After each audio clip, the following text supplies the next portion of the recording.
Hello everybody, it's day 2 of our SmallWorks farewell event. So what is event that we're talking about? I have a ton of little paintings and they all need to go into homes. They're not bringing anybody out their joy by sitting on my walls. So I decided to have a big event. I need more wall space. As you can see, they take up a lot of space. I had over 90 paintings available. I gave my collectors first choice, and then my email list got in on the shop a day early, and then now it's all to you. So I think there are about 70 available right now as of the recording of this. So you can get to the shop, link is in the description, and it is all done tomorrow night at midnight. It all shuts down. So this is your chance. If you've really wanted one of my paintings, but they were too pricey for you, this is it. I don't know when I will be doing prices like this in the future. I am going to be starting painting larger paintings. I'm kind of done with the small little ones. I will still be doing the ones for auction though. But my majority of my time is going to be spent on larger works and some different subject matter. So I need space. So that's that. So we've been doing live streams, or we will be this week. Yesterday we had 2. The first one was a kickoff, and you can go back and watch it. It just kind of explains the shop and how to get around. And then I feature some paintings. And then last night's was a pre-recorded because I couldn't go live, but we talked about how art and beauty can heal your nervous system. And in this video that I'm about to play for you, I talk about it again, so I won't go into it. But I do say it was last night. It was actually last night, so that works out. And in this video, which was also for Kids Art Tour, which is a business I had before my house flooded that I hope to bring back. I do talk about how it's nighttime then and fall also. So you're not going crazy. It's pre-recorded. So anyway, I think that was it. Yesterday we did the kickoff. Yes, I talked about that. I'm losing my mind. I'm sorry. Tonight I'm painting live for you. I don't know what I'm going to be painting yet. But join me, get some snacks, and enjoy that.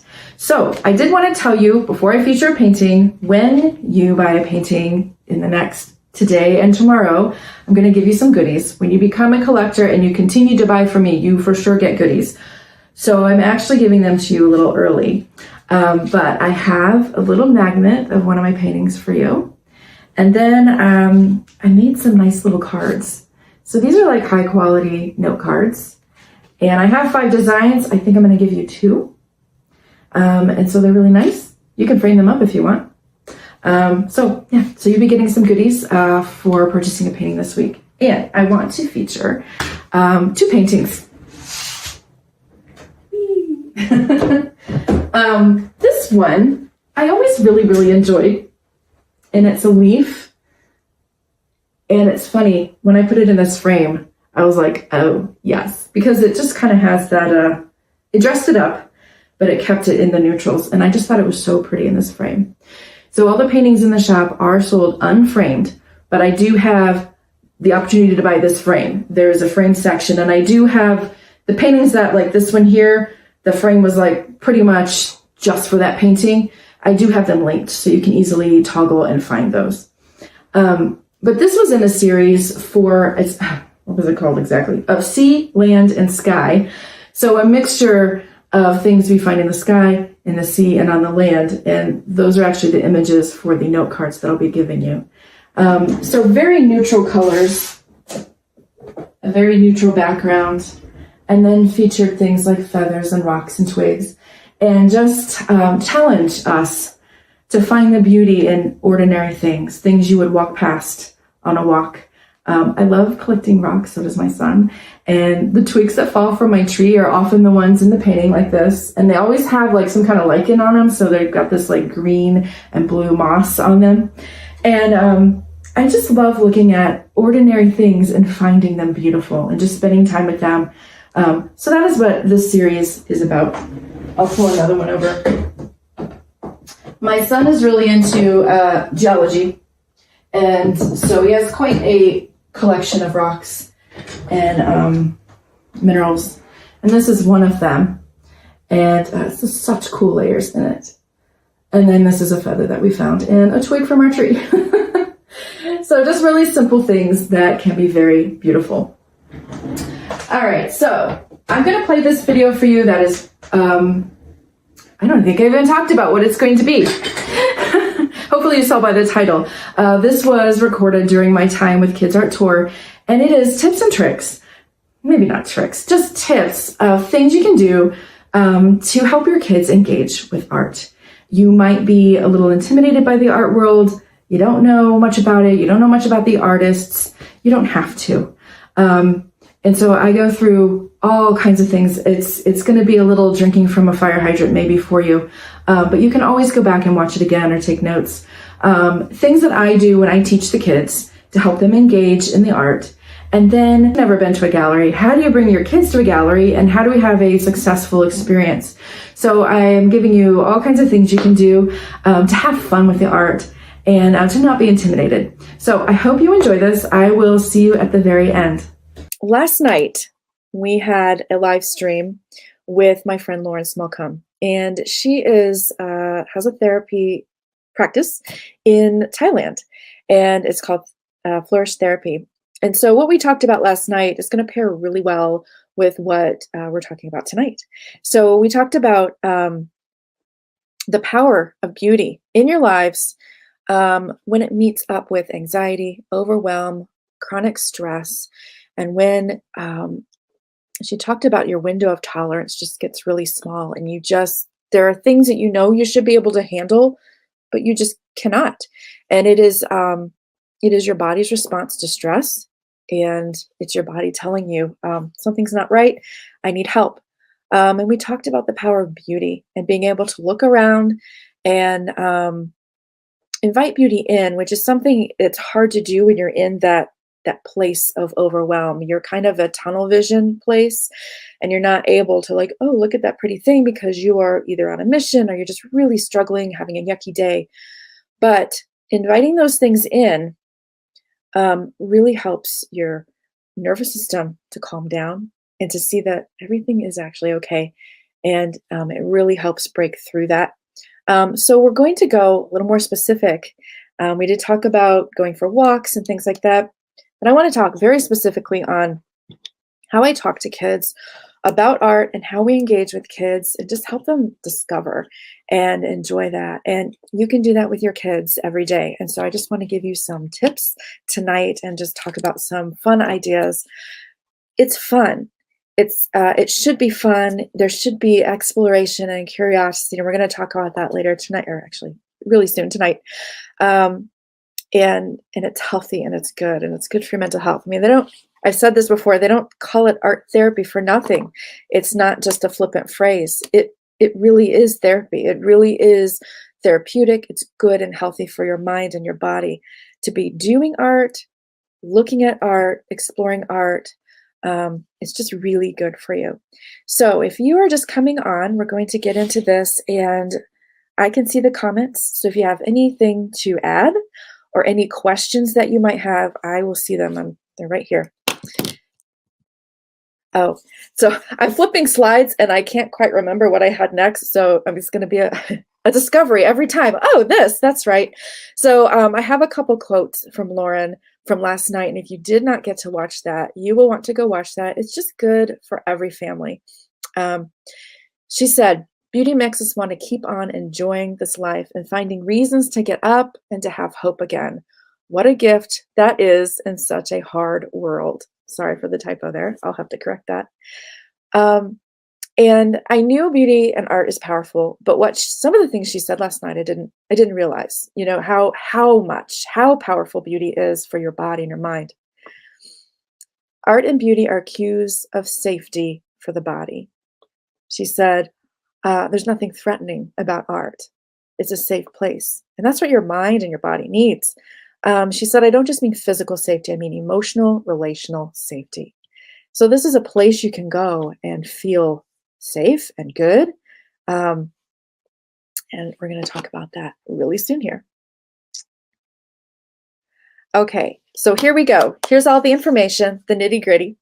When I was thinking through what I do with the kids and just trying to get that on paper and list it out, It is very fluid. You're like, oh, let's do this, let's try this. It's very much in the moment. So this is my attempt at organizing it all. And I brought it down to two parts, observation of art and curiosity about the art. And so I'm going to break it down. We're going to talk about observation for just a little bit and curiosity. And then we're going to talk about where we're doing this, observation and curiosity in both places. And then questions and all kinds of things we can do with our kids. So when I talk about observation, you want to allow time for just looking, just to observe. We're not rushing. We're enjoying the art. We're noticing things. And this can be art as in like sculpture, painting, any form of art. And I want to include beauty in that too. Anything that's beautiful and pleasing to the eye and brings a pleasant thing to you. It can be going outdoors in nature. I'm thinking of those things. God's artwork. Humans, someone's beautiful hair or their eyes or their outfit. Could be anything. Anything that is pleasing and calming to look at. We're noticing it. We're taking it in. And we're enjoying it because it's good and beautiful. So I want to encourage you to let your child spend time with the artwork. And that might depend how long you do it as to the age of your child, their attention span. The longer you spend time, the more you're going to see. And we've noticed that if you've watched the Kids Art Tour, we'll take one piece of artwork and we'll just we'll zoom in and roam around the painting. And the longer you spend with it, the more you're rewarded, the more you can see like, oh, I didn't see that there was a boat all the way out there. I wonder what they're doing out there. All the boats are here. And you'll see so much more if you just slow down and spend time. And even that's really good for us. We're in got to get this done. Let's go. Come on. Slow down and enjoy. It kind of forces you to do that. And when I talk about curiosity, after you've spent time just looking, you can allow time to form opinions. You don't need to know information about the art in order to enjoy it. And in fact, I like to wait till later before I tell students some information about the art, because if you give them all the information, then they lose the opportunity to try to figure things out, or kind of, how did that happen? Or I wonder why. So leave time for that. You can ask questions. I wonder anything, why they're doing that, or why did he use that color? How do you think? And then, the question will come as you're looking at the art. During this time, I do like to use something called the five senses, where you are, maybe pretend you're in the painting, and you've seen me do that probably at Kids Art Tour. You're in the painting. What are you seeing? What are you feeling? If you're here, are you feeling the breeze? I took them through, one of the first ones was a Monet painting of the lady with the parasol, and you could see the wind blowing her dress. So the wind is blowing. You can feel that. You can feel the sun, and this helps with their imagination. And this is also just a really healthy thing to do. We talked about it last night. It pulls you out of that overwhelm. This is a really good thing to do if your child is receptive to it in the moment. If they're not, too overwhelmed, they can focus on something else. It really brings them out of that. And then what could you be smelling? So we talked about the lady with the parasol. We can't see anything else, but maybe she's smelling flowers. What are you tasting? Maybe there's a picnic off to the side. What do we like to do in the sun? Sometimes we like to go for a picnic. So we explore our five senses. And then at the end, it's nice to just get some information. And then that can bring you back around to more questions and connection with the art. And before you know it, especially with the information, I find I become more connected with the art. Information about the artist themselves, and anybody can find that out. If you are going to a venue, we'll talk about that in a little bit. There's usually a write-up about the artist there, and you can just pull one thing out new that your child can learn. And then it connects you to the artist, connect you to the artwork, and then you've made a valuable connection. And then when they see that art, it's like an old friend. I've I've had that experience. Okay, I wanted Monet tonight. Sorry, Van Gogh. Woo. I never really was a Van Gogh person until I started learning more about his artwork and his life. And I do have a connection with it now, and it's special to me now. So, where can we explore art? Home and venues, at home and not at home. So basically everywhere we can explore art. And I'm just going to talk a little bit about both of those specific places. When we're at home, and we talked about this last night, we can go on a walk. Observation on a walk. Oh, look at that. It often starts with someone seeing something, and I'm always saying it to Landon, look at that. And take that in, observe that, enjoy that. The fall, we're going to go out and enjoy some of the foliage and enjoy the colors and what the sun does when it's low. Did you never notice that the sun, the lighting around October is different? It's because the sun doesn't go as high in the sky. It's always got this coming in from the side. And I used to do portrait photography a lot, families and things. And fall is like the best time to take pictures because you always have that low light and that golden hour when it's like, looks like the sun's just about ready to go to set. The lighting's different. So things like that, I'll notice. So things on a walk, you can always look at books and you can do all the things that I talked about before, 5 senses. And it doesn't have to be an art book, any kind of picture book with a story. You can go through for the story and then go through again for the artwork and enjoy that. Internet. Now, I will say, I understand that if you're not an art person and you haven't been in art, the internet with art can be scary because sometimes there's things on there in the art world that you don't want your kids seeing. It is very common to have nude paintings and portraits. And sometimes artwork can be a little inappropriate for kids. So you do want to be careful. But I did want to share something with you. I think I'm going to share my screen. Yes, I'm going to share my screen. So give me just a second. I have a couple things to click. All right, and let me do this. All right. So if you would go into Google Arts and Culture, here's the URL, but if you just type in Google Arts and Culture, this will come up. You can actually virtually walk through many galleries in the world. So you come over here to the search, and these are some of the searches that I did. Which one did I want to do? The Met.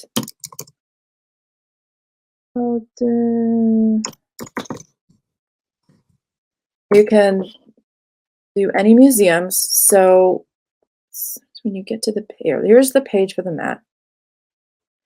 And if you go all the way down and you see this little guy here and it says explore, that will give you a virtual tour. So now you're in that room, but you can go down here and do any section that you want to do. Oh, we got to go here. John Singer Sargent. So I've been in this room before. These are portraits. Let's see. And the moving around can be hard. Okay, so I'm just dragging. So this is a room with John Singer Sargent portraits. Okay, we got to look at this lady right here. This lady, look at her dress. Here, we're observing. I am doing this with you. Look at her shoes and her dress. That is a velvet dress. Now, this is what I would say. How did he make that look velvet? He's using paint. He's using a liquid. How is he making that dress look velvet? Isn't that amazing? And then, oh, look at you can tell it's just shiny and glittery. How did he make that happen? And you just let there be silence. Let them think about it. There was a time where I was in college and I had graduated, but then I was getting my graduate degree. And when you do that, they like for you to teach. So I'm teaching a classroom of college students that are only about 3 years younger than me, and I'm teaching them. And the hardest thing for me to learn was to allow there to be silence when you ask the question. It's so uncomfortable to ask a question and then silence because you feel this rejection. But let there be silence. Let them think about it. Is this the Wertheimer? One of these, maybe it's not here. I think it was a painting of this gentleman, but I don't know if it's this one. You can actually see his thumbprint in the paint. And these are just little tidbits of information I've learned. You can read the write-ups. You don't have to read them all. That's a lot. But sometimes you'll want to read something and then you'll find something really cool. So you can go, sorry, I'm getting lost here because this is one of my favorite artists. And this painting, Madame X, was, I can't stop myself from talking about it. I'm sorry. Welcome to my class. This was a scandalous painting at the time. And they've done scans of this painting. It's either scans of this painting or an earlier version he did where the strap is not here. It's like down here. And that was like too much. People just couldn't handle it. So yeah, it's very scandalous at the time. Anyway, okay, so I did want to actually show you this. They have a really incredible Egyptian wing in the Metropolitan. So when you come in, you're coming in from here and you're like walking in and then you see this and they have an Egyptian temple in here and it's just amazing. So they have a pool of water and they have these really cool Egyptian statues and it's a huge wing. It's really amazing. So you could totally get lost in here.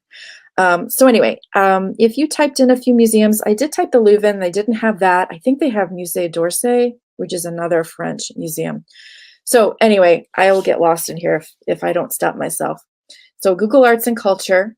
And also, you know, there's stuff on the walls that you might not really want your kids to see, but you just have to go in here ahead of time and find them. Also, if you ever get books on art for kids, that should be fairly safe. And then you'll know those artists that you can look to. Hey, how do we find the answers? My kids will ask these questions and want the answer.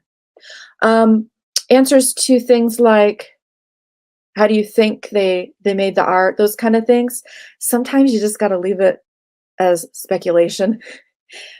Sometimes it's there in the gallery. Yeah, especially on technique. Yeah. Some of it you just kind of have to leave it like, I think he did this. And then leave it at that. You can also always Google, you know, write down the artist and the piece, and maybe there's some information. If the artist is alive, email them, write them. I'm pretty sure they would love to know that kids are looking at their art and want to know more about it.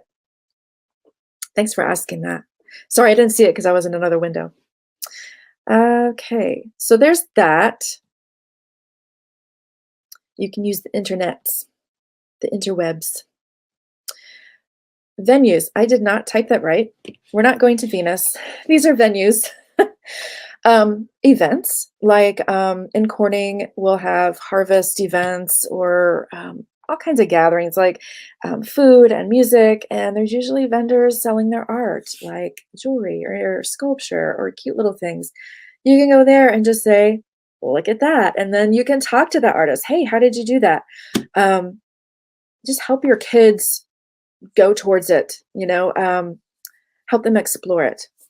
Art centers. Again, I can only speak for what I have here. This is a really great place for the arts. We have a lot of art centers. We have the Rockwell Museum. A lot of art centers will have really nice things for kids, free things. If you go to the Rockwell Museum, they have scavenger hunts. So they give you a piece of paper with little tiny images, parts of paintings, and you have to walk around and look for it and mark them off. And then they have an art lab and they have events there during the summer. And then if there's a week where all the kids are out of school, they'll do something special. So just look for art centers and museums and things like that. They're usually doing special things. Libraries will have special things going on usually, or you can request it. You know, I've got a local library here. And they've actually talked to me a few times about doing some art things for the kids, and museum and galleries. And I want to encourage you because sometimes thinking about going to a museum or a gallery can be scary and intimidating, especially if you feel like you don't know anything about art. So you're kind of going in there too, like, don't really belong here. You absolutely belong. And it's just a different world. It's just a different place you haven't been. The gallery owners will come and say, hi, do you have any questions? Ask your questions. Um, don't be afraid of this world. And I understand it can be intimidating.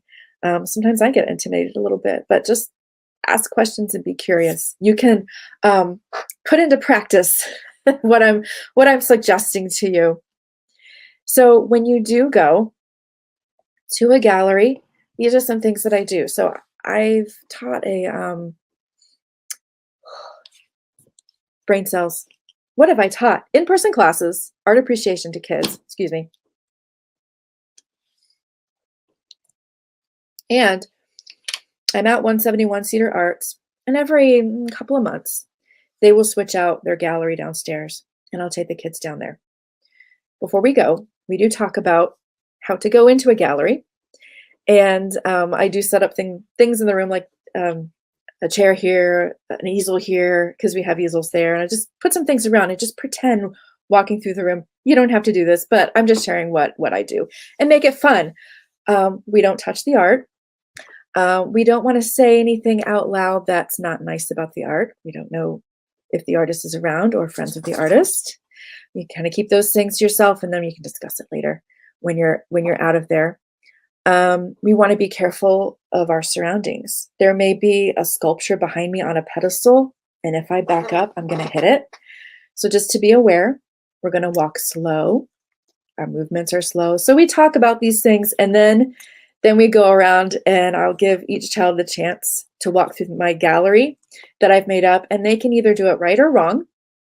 And the kids get to talk about what way they've done it. So a child, if they want to do it the wrong way, they'll be really loud and like back into things and touch the art that's there. And then the kids will critique what they've done. So that's one way I kind of prepare the kids before we go to a gallery. If you're pointing, maybe try use your whole hand. Don't use a pencil or point, because what if you trip and fall into it? There was about the time I was getting ready to take them into a gallery, there had just been a story out where a kid was walking in a museum, priceless artwork around him, and he tripped and ended up like putting his hand through priceless work of art. So those barriers are there to protect the art and to protect you. And we just want to keep a bit of a distance. Now, we'll say Rockwell Museum just had a Please Touch exhibit. So the artist did art in bronze and invited the kids to touch it. So there are times when you are invited to do so. I have a dog here who is desperate for my attention. So I'm just going to put her on my lap here. I'm not quite sure what she wants. Okay. So yes, I prepare them to go and just let them know what it's going to be like. And then we go in and we explore the space. So again, observation. Give them time. You can walk around, look at everything, look at the colors, look at the subject matter and the styles. And then you can start sharing your observations. Ooh, I like that one. Oh, yeah, look at that. Oh, that's cool. Look how he did that. Really simple things. Fun questions you can ask. These are some things that I do. What's your favorite artwork? And then when they tell you, tell me why. Tell me about that artwork. Oh, I really like how the sunlight comes in the window. And you can get them talking about one piece. Then they've connected with it, and it's really good. It makes me excited. Where in the house would you put it if we bought that piece and brought it home? We're not going to buy it, but if we did, what wall would you put it on? Where? And yeah, I think that would look good there. That's great. Again, 5 senses in their favorite piece. And we're going to do that in just a minute here. Which painting do you think is mom's favorite? So now you're somebody you know. What one do you think she would want? Which painting would you most want to be in? And these questions on and on. As you do this, you'll get more ideas for just fun questions in the moment to ask your kids. And then we get to the curiosity part. How do you think they made that? Sculpture or glass? That's a fun one. Then they can spend some time. Again, spend some time thinking and imagining how do they make that? I took them to a gallery exhibit that was glass, but it wasn't shiny. It was matte finish. And we talked about that. And then when I gave the information, after I let them think it through, again, let them think it through and see if they can figure it out before you just hand them the answers. I had done some reading. And sometimes too, if I'm interrupting myself, but if you go to the website of the place you're visiting, they will have information on their website too about the artist and all of that. Zoe is really wanting my attention. Sorry about that. Let's see. How do you think they made that? Oh, the glass. So they ended up these tiny, tiny beads of glass. They made all of this and then they put that together. She really wants my face. Sorry. Can we do this? There we go. Aww. So it was really interesting how they made that. And then you read about the technique. They had that there. You realize how much skill and time it took for them to do that. Can you find? So we went to an exhibit. I'll show it to you in just a minute. There were doll houses occasionally in the artwork. They were interiors. And I said to Landon, how many doll houses are there in this? So then he would walk around and count them. So anything that you just kind of see there's a lot of this in these paintings. I wonder if they're in every one. Curiosity, ask questions. I wonder if, and did you notice that? It's just a lot of observation, and that's really good for the kids. And then if you're able, then you can get some information. Oh, this is how they did that. There was another exhibit that we went to, and it was metal. And on the metal pieces, we hadn't noticed till we read about it, there were these little loops on them. And in his write-up, he said that's how he would hang them and then spray them and lacquer and all that stuff that he needed to do. And then we were like, oh, well, let's go back around. And we found on all the pieces that each had the loops. So that just kind of enhanced what we'd already done. We did get some information, then we went back, and it just made it more alive. Had another layer of learning and interest for the kids. Some additional ideas to enhance what you've done when you get home or when you're there. You can write about it. If you're doing homeschool, if you want to do this as a trip out, we're going to this gallery, we're going to go through these little steps, we're going to ask questions, we're going to observe. Now we're going to go home and we're going to output what we've taken in. We can draw it out, draw your favorite painting, write about it, write a letter to the artist or a sentence, write a story about the painting you saw, write a meme about the painting, meme this painting, movement. So I've only done this a couple of times, but you can have the kids, if you have more kids and it's a painting that have people in it, you could actually pose for the painting. Okay, you're this person and you're this person, now pose. And you can recreate the painting. And you can explore your emotions also. How do you feel in this painting? What are some emotions you feel? I feel like I threw a lot at you. It is a lot. It just kind of gushes out. So take a few things. And honestly, you're probably already doing some of these things, several of these things. As you're parenting, as you're homeschooling, you're being curious, you're asking questions, you're taking them on science trips and going to science labs and things like that. You're already doing this thing and just kind of translate it over into art. And I have 171 Cedar Arts Gallery there because I don't want to forget to show you this. Give me just a second. So one day, Landon and I were going to 171 Cedar Arts to pick up some pottery that he had done in a class. We were in the wrong building, but I didn't realize it, and I couldn't ask the lady at the front because she was talking to somebody, and so we were kind of trapped.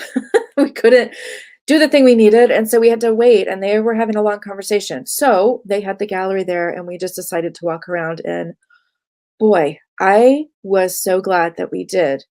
We were kind of forced to take in beauty that day, and I was feeling rushed. And we just decided, well, let's do this since we can't do anything else.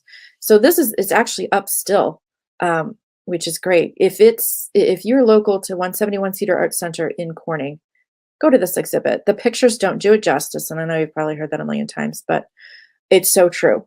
So this will take a second to load. The colors were just so pretty. Let me bring this over. And you'll see the doll houses, and they're all interiors, home interiors. And then she had some that were unfinished, that looked unfinished. So she had a grouping that looked a certain way. Then she had a smaller grouping of paintings that looked a certain way.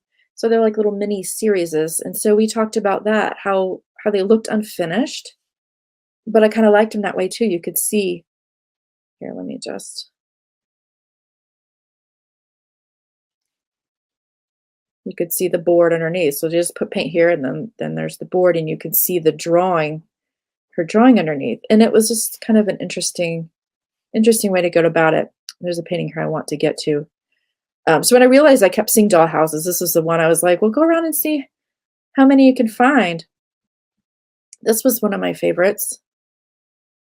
It's going to take a bit to load.